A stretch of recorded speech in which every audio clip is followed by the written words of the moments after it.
In August 1975, a dam in central China collapsed. Then another. Then another.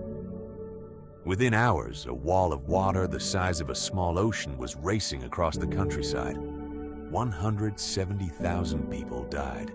Millions were left homeless. And for nearly 2 decades, the Chinese government pretended it never happened.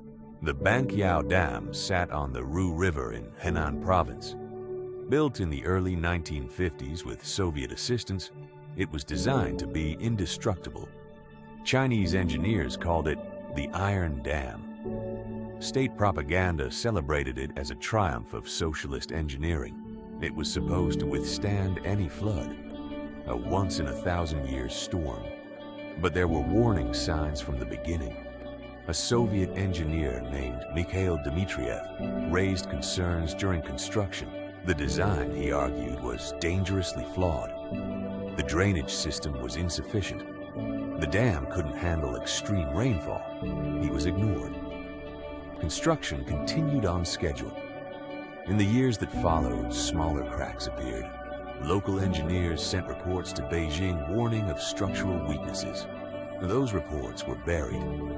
The dam was a symbol of national progress. Admitting its flaws was politically unacceptable. What followed was one of the most catastrophic flood disasters in recorded human history. The initial wave killed tens of thousands instantly, but the flooding didn't stop. The water spread across the plains of Henan province for weeks, drowning crops, contaminating water supplies, and cutting off entire regions from rescue. Disease spread through the flooded areas. Famine followed as the harvest was destroyed. Conservative estimates put the total death toll at 170,000. Some researchers believe the true number exceeded 230,000. 11 million people lost their homes. The agricultural heartland of China was devastated, and then the silence began. The Chinese government classified the entire event. The disaster was not reported in state media. Foreign journalists were barred from the region. Official documents were sealed. Survivors who spoke about what happened were warned to stay quiet. The reasoning was simple. The Banqiao Dam had been a symbol of communist achievement. Its failure, caused by poor design, ignored warnings, and bureaucratic paralysis, was a devastating indictment of the system that built it. Admitting the truth was unthinkable. For years, the Banqiao disaster existed only in whispers. Survivors knew. Local officials knew.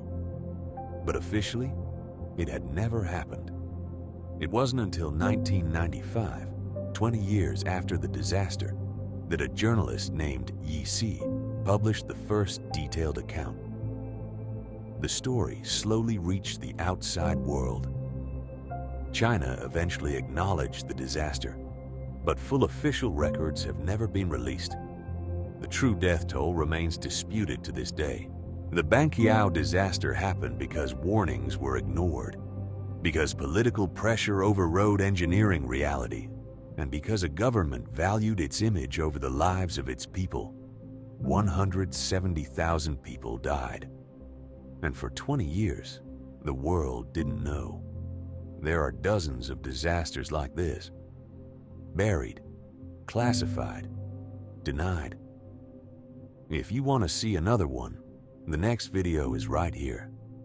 And if you're new, subscribe. There's a lot more where this came from.